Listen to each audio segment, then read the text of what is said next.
रात का समय था और अंजलि और अर्पित अपने हनीमून पर जाने के लिए तैयार हो रहे थे। उनका शादी के बाद का पहला ट्रिप था और दोनों बहुत उत्साहित थे। अंजलि ने अर्पित से कहा, हनी, तुमने हमारी यात्रा के लिए सब कुछ ठीक से पैक कर लिया है ना? अर्पित ने हंसते हुए कहा, हाँ, सब कुछ पूरी तरह से तैयार है। तुम बस आराम करो और इस हनीमून का आनंद लो। उनकी मंजिल एक दूरदराज के पहाड़ी रिजॉर्ट थी जो कि एक पुराने महल में तब्दील हो गया था। ये रिजॉर्ट एक प्राचीन और रहस्यमय जगह थी जिसे कुछ असामान्य घटनाओं के लिए जाना जाता था, लेकिन अंजलि और अर्पित को इसकी रोमांटिक और अलग अलग सुगंध ने आकर्षित किया था। जब वे रिजॉर्ट पहुंचे तो महल की पुरानी संरचना और उसके चारों ओर फैली हरी भरी वनस्पति देखकर वे दंग रह गए। रिजॉर्ट का रिसेप्शनिस्ट, जो बुजुर्ग और अनुभवहीन दिखता था, ने उन्हें स्वागत किया और एक पुराने लॉग बुक में उनके नाम दर्ज किए। रिसेप्शनिस्ट ने कहा, सावधान रहें, यहाँ की रातें कभी कभी अजीब हो सकती हैं, लेकिन आप बेफिक्र रहें, सब कुछ ठीक रहेगा। अंजलि और अर्पित ने इसे एक मजाक समझा और अपने कमरे की ओर बढ़े। कमरे का आंतरिक डिजाइन पुरातन और भव्य था, लेकिन उसमें एक अजीब सा ठंडापन था। अर्पित ने कहा, लगता है ये जगह सचमुच ऐतिहासिक है। चलो थोड़ा आराम करते हैं और फिर बाहर घूमने चलते हैं।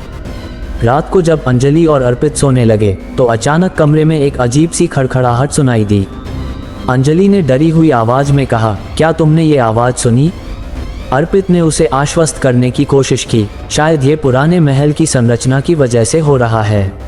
तुम चिंता मत करो। लेकिन खड़खड़ाहट रुकने का नाम नहीं ले रही थी। अचानक कमरे की बत्तियां खुद ब खुद बुझ गईं और एक अजीब सी ठंडक फैल गई। अंजलि ने अर्पित की ओर देखा, उसकी आंखों में डर साफ झलक रहा था। अगली सुबह अंजलि और अर्पित रिजॉर्ट के हॉल में चलने लगे। उन्हें रिसेप्शनिस्ट से रिजॉर्ट के बारे में और जानकारी मिली।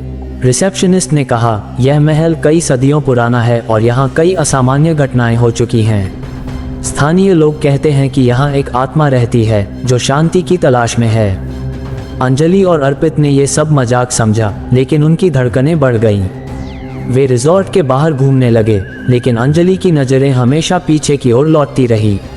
उन्हें महसूस हुआ कि कोई उनका पीछा कर रहा है। रात को अंजलि और अर्पित फिर से सोने के लिए तैयार हो रहे थे। अचानक अंजलि ने देखा कि उनके बिस्तर के पास एक धुंधली आकृति खड़ी है। उसकी आंखें चमक रही थीं और उसकी उपस्थिति भयावह थी। अंजलि की चीखें सुनकर अर्पित जाग गया और उसने देखा कि वहां कोई नहीं है, लेकिन अंजलि का डर साफ था। अर्पित ने कहा, शायद तुम सपने देख रही हो, चलो शांत हो जाओ और सोने की कोशिश करो। लेकिन अंजलि की आंखों में पसीना था और वह पूरी रात सो नहीं पाए। रात की गहरी चुप्पी और अजीब घटनाएं उनके मन में एक छाप छोड़ गईं। अगली सुबह अंजलि और अर्पित ने रिजॉर्ट के गहरे कोनों की खोज की और एक पुराना किताबों का स्टोर ढूंढ निकाला।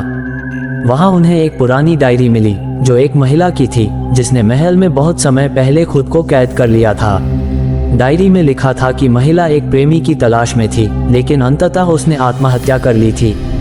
अंजलि ने कहा, यह वही महिला हो सकती है जिसे हमने देखा, हमें इसे सुलझाना होगा। अंजलि और अर्पित ने महल के एक पुराने मंदिर में जाकर पूजा की और आत्मा को शांति देने की कोशिश की। पूजा के बाद महल का माहौल अचानक शांत हो गया। रात को कोई अजीब घटना नहीं हुई और दोनों ने राहत की सांस ली। अंजलि ने कहा, यह अनुभव डरावना था, लेकिन हम एक साथ इसे झेल पाए। अब हम अपने हनीमून को पूरी तरह से एंजॉय कर सकते हैं। अर्पित ने मुस्कुराते हुए कहा, हाँ, और हम इस अद्भुत लेकिन खौफनाक अनुभव को कभी नहीं भूलेंगे। दोनों ने अपने हनीमून के बाकी दिनों को खुशी और प्रेम के साथ बिताया, लेकिन महल की अजीब घटनाओं की यादें हमेशा उनके साथ बनी रहीं।